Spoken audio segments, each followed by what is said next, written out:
जी अस्सलाम वालेकुम class.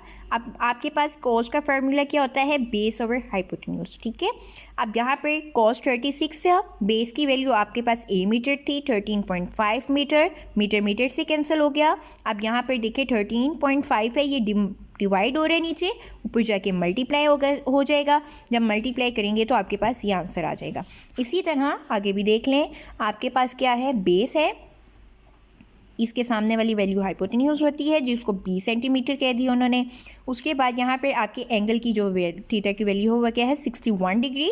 Base आपके पास कितनी है? 17 मीटर। अब यहाँ पे 17 मीटर मीटर से कट किया, बी जो है हमने फाइंड आउट करना था, इसलिए बी को ऊपर हम मल्टीप्लाई कर देंगे, 0.48 नीचे आ जाएगा जो cos 61 की वैल्यू है। अब जब आप इसको डिवाइड कर देंगे 35.41। इसी तरह question number 3, find the value of unknown right angle triangle. यहाँ पर आपने फाइंड आउट करना है। लुक एट दिस बेटा, यहाँ पे इसके सामने हाइपोटेन्यूज है, इसके सामने आपके पास क्या आ जाएगा? परपेंडिकुलर, और ये मेरे पास क्या आ जाएगी? बेस। अब हमारे पास दो वैल्यूज़ कौन सी दे दी हैं? परपेंडिकुलर ओवर बेस की, तो वो आपके पास किसका फार्मूला बनता है? tan का फार्मूला बनता है। अब यहाँ पर tan की उसने एंगल कितना बताया हुआ है? थीटा का 28 है, 28 आ गया। ए सेंटीमीटर 14 सेंटीमीटर, सेंटीमीटर सेंटीमीटर से कट किया, 14 नीचे डिवाइड हो रहा है, ऊपर जाके मल्टीप्लाई हो जाएगा तो 7.42 आ जाएगा। इसी तरह आप नेक्स्ट देखें, ये भी इसी तरह सेम क्वेश्चन है, इसमें भी आपने 10 को ही फाइंड आउट करना है। ठीक है गर्ल्स, अब आपके पास क्वेश्चन नंबर 4 आ गया। उसमें भी इसने क्या कहा? Find the value of unknown each of the following. Unknown की वैल्यू निकालनी है। फाइंड, लुक एट दिस बेटा, आपकी इसके सामने क्या है? ये हाइपोटेन्यूज है।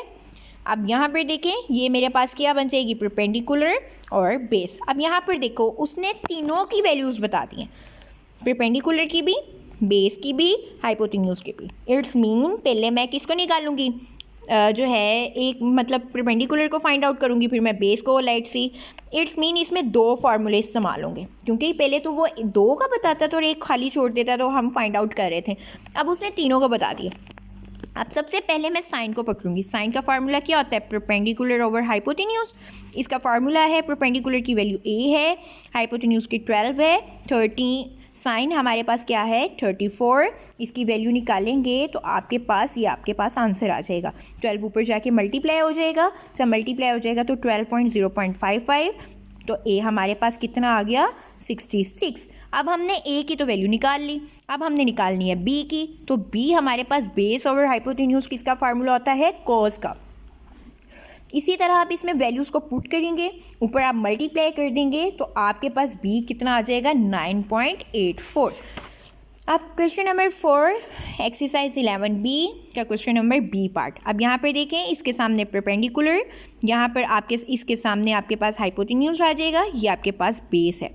ठीक है, इसके सामने डी, और यहाँ पर आपके पास सी सेंटीमीटर है, बेस एंड। इसी तरह साइन हमारे पास पहले यूज़ होगा, परपेंडिकुलर ओवर हाइपोटेन्यूज। आपके पास इसी तरह इसको मल्टीप्लाई करेंगे, 16 sine 43 is equal to D, 16 multiply by 0.68 is equal to D. जब आप इसको मल्टीप्लाई करेंगे तो आपके पास 10.88 आ जाएगा।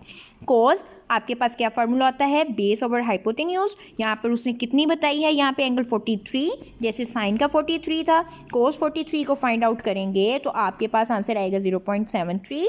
16 नीचे डिवाइड हो रहा था, ऊपर जाके मल्टीप्लाई हो जाएगा तो आपके पास आंसर क्या आ जाएगा? 11.66। ठीक है, इसी तरह अब आप इसका question number C part solve करेंगे। सी में देख लें उसने क्या बताया हुआ है। अब यहाँ पर देख लें, सबसे पहले ये इसके सामने हाइपोटेन्यूज है और इसके सामने परपेंडिकुलर एंड बेस। अब मैं सबसे पहले किसको फाइंड आउट करूँगी? This is base. Base over hypotenuse क्यों ले लेते हैं? वो कॉस का इस्तेमाल होता है। तो मेरे पास बेस ओवर हाइपोटेन्यूज क्या है? 7 सेंट्स। बेस कितनी है? 7 सेंटीमीटर। हाइपोटेन्यूज कितना है? f centimetre. सेंटीमीटर सेंटीमीटर से कट किया।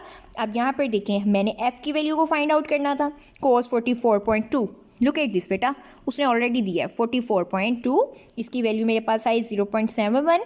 f नीचे डिवाइड हो रहा है, ऊपर जाके मल्टीप्लाई हो जाएगा, और देन 0.71 डिवाइड करेंगे 9.85 आ जाएगा, ये f की वैल्यू है। अब हमारे पास ये f की तो वैल्यू आ गई, अब हमने किसकी फाइंड आउट करनी है, e की। तो e को बेस और परपेंडिकुलर आ जाएगा। बेस और परपेंडिकुलर किसका फार्मूला होता है, tan का। e सेंटीमीटर 7, जब आप 7 के ऊपर मल्टीप्लाई कर देंगे तो ये 10 44.2 की वैल्यू होती है 0.97, तो इनको मल्टीप्लाई करने से 6.79 आंसर आ जाएगा।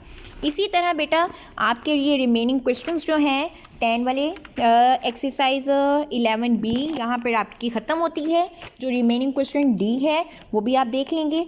इसी तरह उसमें साइन और tan का फार्मूला इस्तेमाल हो रहा है और वो इसी मेथड से आपने करना है कि आपको जिस तरह मैंने कहा। उम्मीद है 11B आपको सब कुछ समझ आ गई होगी। अब हमारा नेक्स्ट टॉपिक जो है और नेक्स्ट लेक्चर जो है वो 11C का है। Thank you so much class.